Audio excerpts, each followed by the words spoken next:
The Call of Duty League is presented by T-Mobile, now America's largest and fastest 5G network.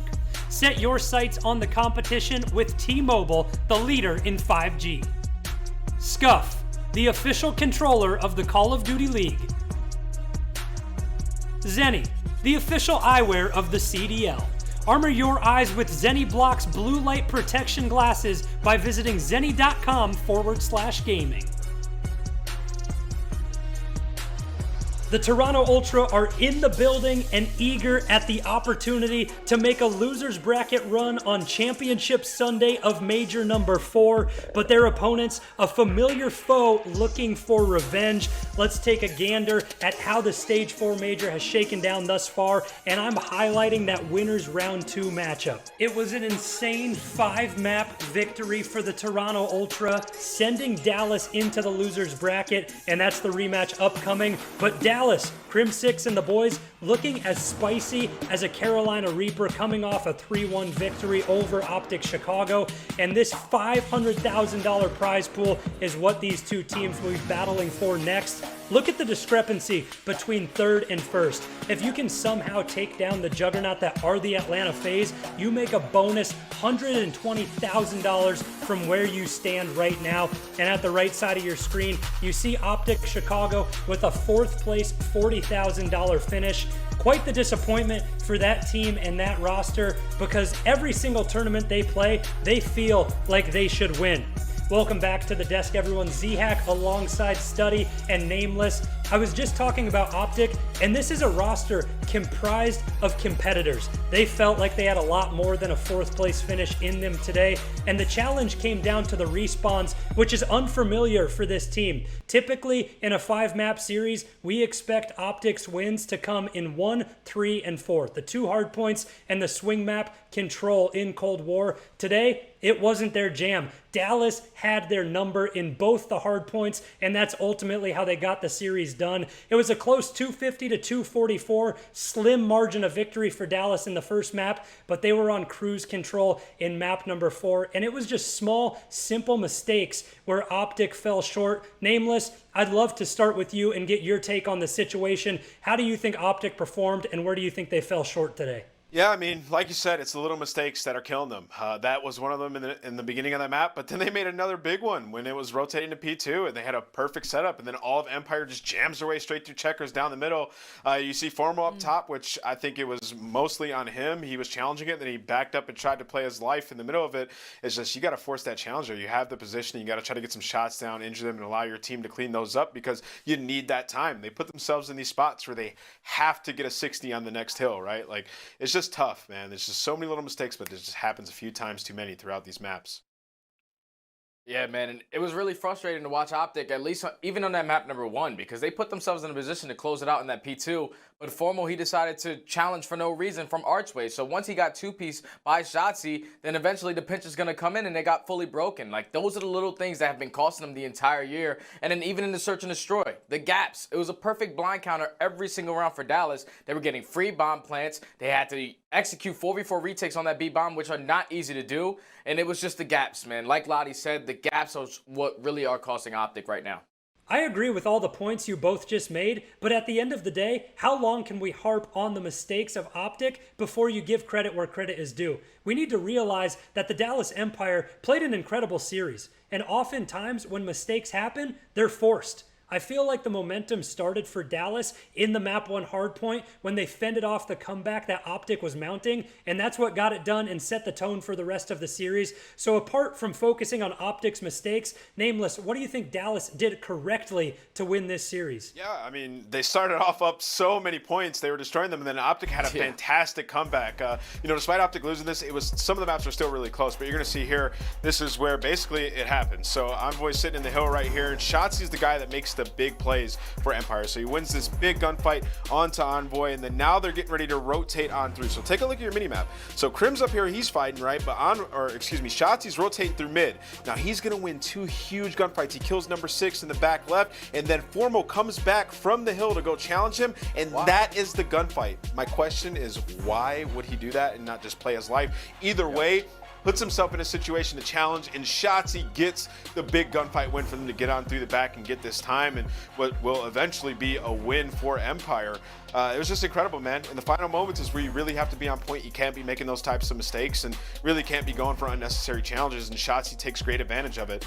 And last thing I will say is for Shotzi, the guy's movement is unbelievable, dude. Like what he does on the map, the gunfights that he wins, it's ridiculous. He's right up there with anybody in the game, dude. This guy just, he gets crazy kills to bail your team out of situations, just like the FaZe guys.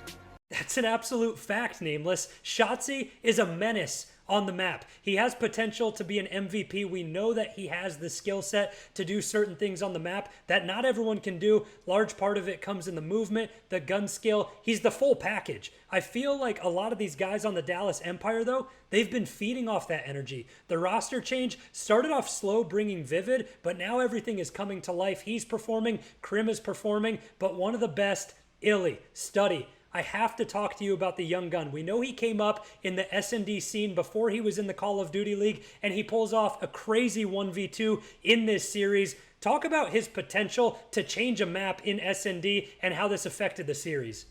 Yeah, so that is basically the round that changed the entire map, because that's the make or break round. If Optic are able to clutch up that 2v1 situation, they're probably going to build that momentum to go on and close this out and put themselves up a little bit better, sitting at 4-2. But it's Illy now left in a 1v2. As soon as that bomb gets planted, the bomb planter gets taken down, and then Dashy finds one across the map as well. So now it's all on Illy. It's a full 45 seconds. He puts down some early shots onto Dashy, and now with the submachine gun, it's all about just maneuvering, having these players stand still, and that's the best thing, that you were going up against Formal and Dashy, who are both the assault rifle players, so they're going to play a little slower. But Illy, he gets perfect timing right here, and that's just something right there out of Dashy. Trapping yourself in some close range engagements is not what you want to do. I would rather him walk on top of that train, so he's at least closer to that engagement with Formal, and then it just comes down to 2 one-on-ones, man. He plays it perfectly, uses the sound cue of his Astro headset to hear Formal hopping up and eventually clutch it. That was that round, and if Optic were able to take that, they put themselves up 4-2, and it probably close out that map and tie the series up 1-1, but you just can't let those little mistakes happen. Once again, the gap was not filled, and Illy hit it perfectly.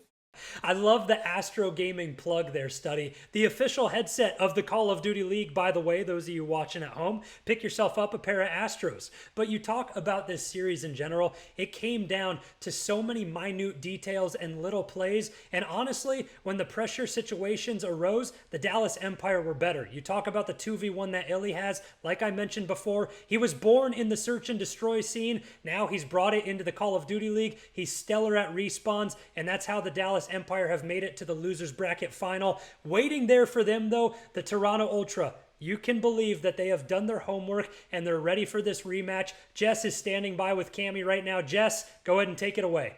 So Cam, we were here on CDL Sunday. You were just telling me, I've never done one of these interviews in person. So how are you feeling about everything right now? I'm pretty confident going into this Sunday, and well, first time doing an interview. So yeah, that's sorry as well.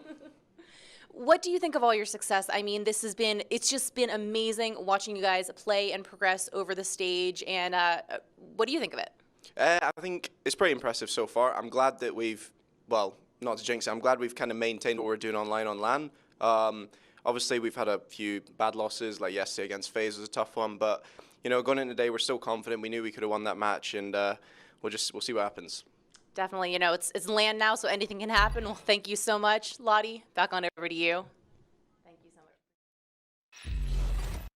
Thanks, Jess. And like Cammy just said, confidence is key. This Toronto Ultra squad exudes confidence every single match they play. And does it make them a favorite? I don't know if it does or doesn't, but that segues us into predictions. We got to get to the nitty-gritty, boys. Who is going to win this matchup and see Atlanta FaZe in the finals? Nameless, I'm going to start with you. Give me the predictions, baby. I'm going with the Toronto Ultra, baby. They just look fantastic. You saw them in their match versus FaZe. They were a couple moments away from winning, especially in the control. I think the search and destroy is great. Everybody's playing good.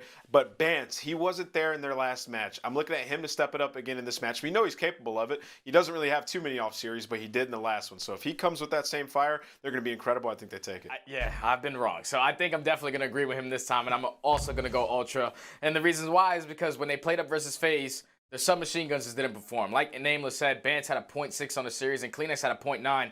And Kleenex, he's that player that can really take over some of these maps. So it's going to be a little easier fighting against Vivid and Shotzzy, as Vivid didn't really have at least the breakout performance that he had originally throughout the early stages of this weekend. But I feel like with that SMG duo, they knew what they did wrong yesterday versus FaZe, and they're going to come out firing today. Well, that's 2 Toronto Ultra victory predictions from you guys, and finally you get on the same page, as you haven't been able to all weekend long. But I'm going to come in here and ruin everything for you, because have you seen my man Krim on the main stage, his poses and walkout before the match? He looks inspired, and I think the Dallas Empire have the momentum coming off the 3-1 victory over Optic Chicago. I believe they get it done, take down Toronto, and they will see Atlanta FaZe in the grand finals. Regardless of what the predictions are, you can expect fireworks like Katy Perry on the 4th of July. Coming up after the break, we have it here for you, all the action. It's Ultra and Empire.